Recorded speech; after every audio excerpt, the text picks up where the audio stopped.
Bueno, buen día chicas y chicos. En esta sección vamos a ver el método de mallas, que es una forma de calcular los circuitos eléctricos. Primero, tenemos que identificar qué es una malla. Una malla la podemos ver como un circuito cerrado en donde tenemos componentes electrónicos o eléctricos. En este caso tenemos resistencias y tenemos fuentes de tensión. También puede haber fuentes de corriente, puede haber capacitores u otro tipo de elementos eléctricos. Para aplicar este método necesitamos conocer la segunda ley de Kirchhoff. ¿Qué dice esta ley? Dice que la suma de caída de tensiones en cada elemento es igual a la suma de tensiones aplicadas al circuito. Recuerden que por la ley de Ohm la tensión es igual a I por R. En algunas bibliografías la tensión la escriben con la letra B corta. Bien, entonces si yo hago las sumatorias de todo el circuito de I por R, estoy haciendo la sumatoria de caídas de tensión. En este caso, las caídas de tensiones que tengo son en esta resistencia y en esta resistencia de acá. Por lo tanto, si yo hago la corriente por la resistencia 1 más la corriente por la resistencia 2, voy a tener la suma de caída de tensiones en todas las resistencias. Y como la corriente es la misma en un circuito de serie, puedo sacar factor común de esa corriente y hacer R1 más R2. Tendría todas las caídas de tensiones. Eso sería la primera parte de acá. Luego, del otro lado al igual, voy a poner la suma de tensiones aplicadas. En este caso tengo esta fuente de tensión, esta fuente de tensión y esta fuente de tensión. Recuerden que la pata más cortita de la fuente de tensión es el polo negativo, la pata más larga es el polo positivo. Tengo el polo positivo de este lado, el polo negativo de este lado y en esta tercera batería tengo el polo positivo de este lado y el polo negativo de este lado. Bien, si yo me pongo a analizar, esta batería entrega corriente en este sentido, pero esta batería entrega corriente en este sentido, al igual que esta. Por lo tanto, si yo tengo que hacer la suma de tensiones aplicadas, voy a tener esta positiva menos esta, como lo pusimos acá. 12 volt menos 4, que sería B2, menos 1, que sería B3. Con eso yo podría ya despejar la corriente, ya que tengo 1000 más 500, que es la sumatoria de las dos resistencias. Y recuerden que 1 kilo ohm es igual a 1000 ohm. Y de este lado me queda 12 menos 4 menos 1, que es 7. Si yo esto al estar multiplicando lo paso dividiendo hacia el otro lado, me va a quedar 7 dividido 1500 y eso es igual a la corriente que circula por todo el circuito. Bien, esto sería para el caso de una malla sola. Vamos a un caso más complejo en el que tengo tres mallas. Fíjense que tengo tres circuitos cerrados con elementos cada uno. La cantidad de mallas me va a decir la cantidad de ecuaciones las cuales yo debo plantear. ¿Sí? En este caso tengo tres mallas, voy a tener que plantear tres ecuaciones, una para cada malla. El primer paso es decir hacia dónde va a ir la corriente. ¿Sí? Yo lo que recomiendo es plantear todas las corrientes en el mismo sentido, en sentido horario, hacia donde van las agujas del reloj. Aunque sepa que en algún caso va a ir para el otro lado, yo lo que recomiendo es al principio siempre plantear las corrientes en el mismo sentido. ¿Para qué? Ahora vamos a ver. Voy a tener tres ecuaciones. Una ecuación, dos ecuaciones, tres ecuaciones. La primera ecuación va a corresponder a la malla 1, donde voy a tener la corriente 1 de la malla positiva, ¿sí? Porque estoy parado en esta malla, por la resistencia que tiene esa malla 1, que en este caso es 500. Si hay más, voy a poner todas las que haya. Bien, menos y 2. ¿Por qué este menos? Porque la corriente 1 circula de esta manera yo la considero que circula de esta manera. Y la corriente 2, fíjense que si yo sigo el trayecto, va a ir de esta manera. Es decir, va a estar opuesta a la I1. Por eso este menos. Menos I2 por las resistencias que comparten la malla 1 con la malla 2. ¿Sí? Es decir, la resistencia que yo pueda llegar a tener en esta rama de acá del medio. Como no tengo ninguna resistencia, solo tengo una fuente de tensión, le pongo 0. Si tuviera alguna, tengo que poner esa resistencia acá. Bien, con los mismos pasos voy a proceder a calcular la corriente I3. Le pongo menos, porque fíjense que la corriente I3 también hace lo mismo que hace la corriente I2, por los elementos que comparten la malla, en este caso la malla 1 con la malla 3. Como la malla 2 está en el medio de esas dos mallas, la malla 1 y la malla 3 no van a compartir nada, por lo tanto, esto también es 0. Bien, una vez que termino de calcular las corrientes de la malla, recuerden que esta son la sumatoria de caídas de tensiones, del otro lado del igual voy a tener las tensiones aplicadas en esa malla. En este caso, fíjense, tengo la fuente de tensión 12 volt que entrega corriente en este sentido y la fuente de tensión de 6 volt que entrega corriente en este sentido. Voy a borrar para que quede un poco más prolijo.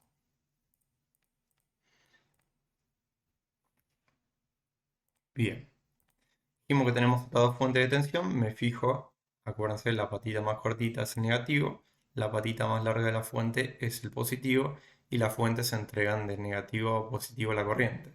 ¿Sí? Sale de la terminal positiva, sale la corriente. Lo mismo en esta, de negativo a positivo sale la corriente. Y me fijo cuál va a favor y cuál en contra de la corriente que yo planteé al principio. ¿Sí? Fíjense, B2, que vale 12, va en el mismo sentido que la corriente que yo planteé I1. Por lo tanto, ese 12 es positivo. Pero la B1, que es de 6 volt, va en sentido contrario a esta corriente I1 que yo planteé al principio. Por lo tanto, 6 volt va a ser negativo. Si yo despejo acá, yo sé que I2 por 0 va a valer 0, todo número por 0 es 0. I3 por 0 también va a valer 0, por lo tanto ya puedo despejar I1. ¿Sí? Me queda 500 por I1 es igual a 12 menos 6, que es 6. Si yo paso dividiendo este 500 porque está multiplicando, me va a quedar que I1 es igual a 6 dividido 500 y eso me da de resultado 0,012 amperes.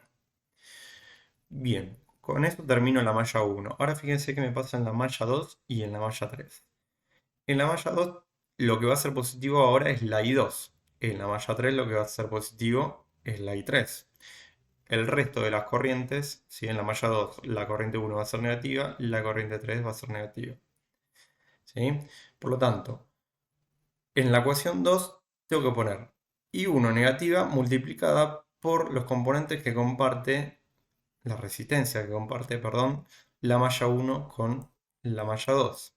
Dijimos que la malla 1 con la malla 2 no comparten ninguna resistencia. Por lo tanto, ese valor va a ser 0. Yo sé que este término no lo voy a tener.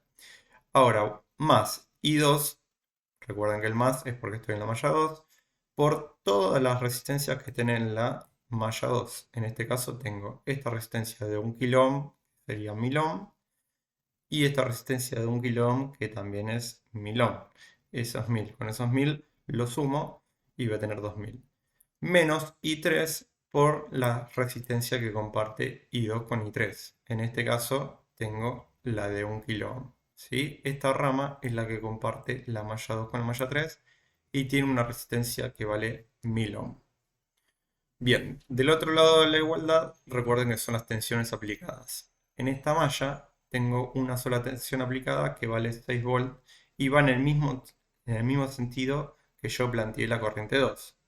¿Sí?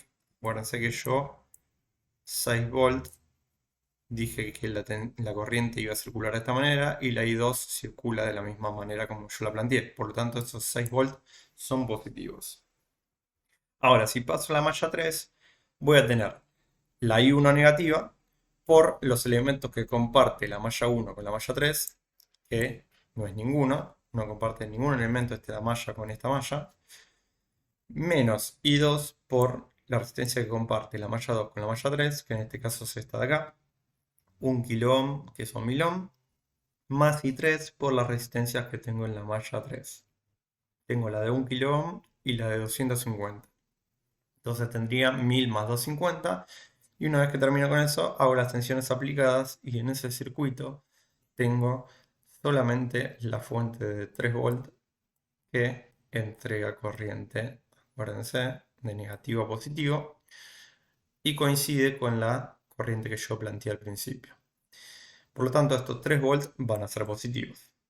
Esto al estar multiplicado por 0, este término se me va a ir. Ahora, con esta ecuación 1 pude sacar lo que vale I1. Con la ecuación 2 y con la ecuación 3 voy a aplicar métodos matemáticos, puede ser el de sustitución, puede ser matrices, puede ser el que ustedes se adapten mejor. Nosotros vamos a usar el método de sustitución. Es decir, voy a agarrar la ecuación 2 y la ecuación 3. De la ecuación 2 dijimos que este término va a valer 0. Voy a despejar lo que vale I2. Fíjense, este separo en términos primero, ¿sí? Y este I3 por 1000 lo voy a pasar para el otro lado, ¿sí? Primero lo acomodo y me va a quedar menos 1000 por I3, que es lo mismo que hacer I3 por 1000. El orden de los factores no altera el producto. Lo paso hacia el otro lado, como está negativo, va a pasar sumando, ¿sí? Este término lo paso por acá. Y ahora me faltaría, para que quede I2 solo, me faltaría pasar este para el otro lado, que como está multiplicando, va a pasar dividiendo hacia el otro término. Y me va a quedar como lo tengo acá abajo. I2 va a ser 6 más 1000 por I3 dividido 2000. Una vez que tengo ese despeje ya realizado, lo que voy a hacer es reemplazarlo en la otra ecuación que no la usé, que sería la ecuación 3. Esto multiplicado por 0 se me va a ir. Lo que reemplazo es este valor de I2, todo lo que me dio I2 acá, lo ubico donde dice I2 en la ecuación 3. Es decir, me va a quedar menos, por este signo menos, 1000, este 1000 que lo voy a poner acá, acá adelante, así lo veo de forma más ordenada, y todo lo que vale I2. I2 vale 6 más 1000 por I3 dividido 2000. Tanto todo ese valor lo voy a poner acá. ¿Sí? Me queda 1000 por todo lo que vale I2 más, sigo en la ecuación, 1250 que vale esta suma por I3. Y eso va a ser igual a 3. Lo único que hice fue reemplazar I2 donde hice I2 en la ecuación 3. Una vez que tengo eso, yo lo que hice fue multiplicar 1000 dividido 2000. En este caso, estos tres ceros se me van a ir con estos tres ceros y me queda menos 1 acá abajo y acá me queda 2. Nada más. Puedo hacer 6 dividido 2000 también o 1000 dividido 2000 y después eso multiplicarlo por 1000. Hay varias formas de resolver esto de forma con diferentes técnicas matemáticas. Bien, una vez que tengo esto, ya esto no lo toqué así que lo dejo igual. Lo que puedo hacer es 6 dividido 2 y 1000 dividido 2. ¿Sí? Fíjense que 6 dividido 2 me dio 3, pero multiplicado por este menos 1, ¿sí? 3 por menos 1, porque aplico propiedad distributiva, me va a quedar menos 3.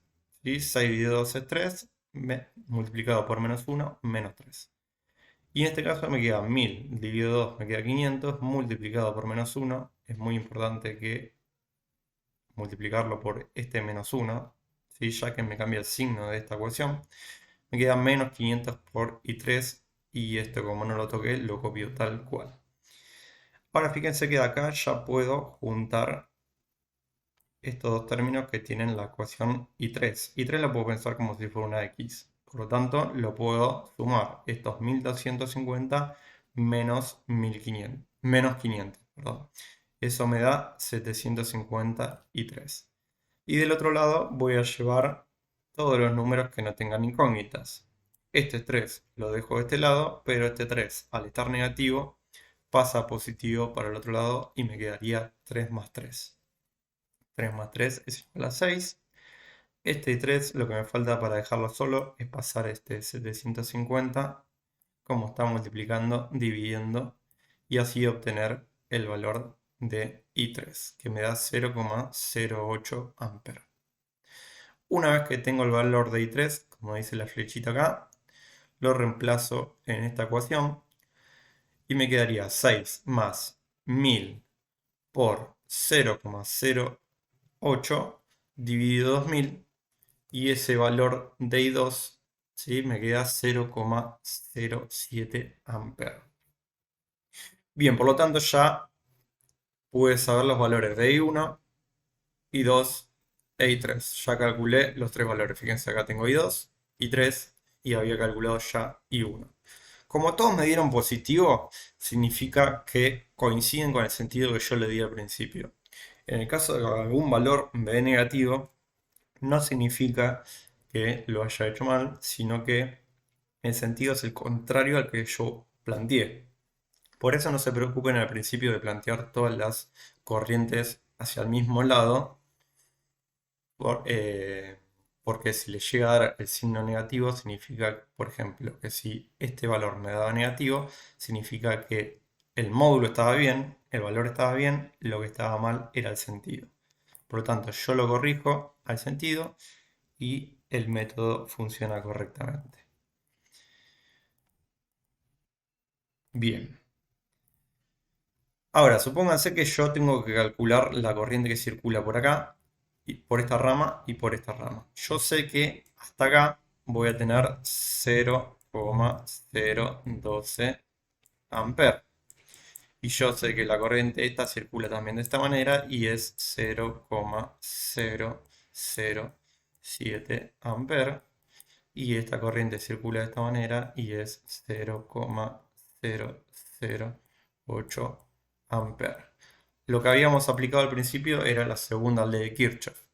La primera ley de Kirchhoff dice que en un nodo las corrientes entrantes tienen que ser iguales a la saliente. Fíjense, tengo esta corriente entrante y tengo esta corriente saliente. Por lo tanto, debería tener otra corriente, en este caso saliente, para que estas dos sumadas sigan iguales a la corriente entrante. Yo sé que si le sumo 0,005 amperes, voy a tener que la suma de estas dos, fíjense, 0,005 más 0,007 van a ser los 0,012 que ingresan. A su vez también puedo saber la corriente que tengo acá. Pero en este caso tengo 0,007 amperes que ingresan y me salen 0,008. Por lo tanto, no van a salir, no va a salir la corriente por acá, sino que va a entrar para llegar con esta corriente a que salga esta. Es decir, que por acá tienen que entrar 0,001 amperes. ¿Sí? La suma de corrientes entrantes, esta que entra y esta que entra, tiene que ser igual a la suma de las corrientes salientes, que en este caso sale esta sola. Y de esta manera calcularía una hipotética I4 e I5, si me lo llegan a pedir. Bien, algo que también les quería mostrar es, me gusta corroborar siempre en un circuito. Fíjense, el circuito lo preparé y les puse instrumentos de medición, en este caso amperímetros. Recuerde que los amperímetros se conectan en serie a lo que quiero medir. Por lo tanto, vamos a ponerlo en cero. Por lo tanto, quiero medir lo que yo calculé, que es la corriente I1, la corriente I2 y la corriente I3. Si yo pongo play en el circuito, voy a ver que me mide justo lo que yo calculé. Fíjense que la corriente I1 corresponde a este amperímetro, me da 12 mA, que vendrían a ser los 0,012 amperes que calcule acá. Acá me debería dar 7 mA. Recuerden que para pasar de ampere a miliampere debo multiplicar por 1000. ¿Sí? Y ahí me darían los 7 mA. Y la I3 que me da 0,008 amperes, lo multiplico por 1000 y me da 8. Fíjense que me corrobora todos los valores que yo calculé, tanto en la parte teórica como en la parte práctica. Y bueno, con eso terminamos la presentación. Espero que se haya entendido. Cualquier consulta me la pueden hacer a la plataforma y nos estamos viendo en la siguiente clase.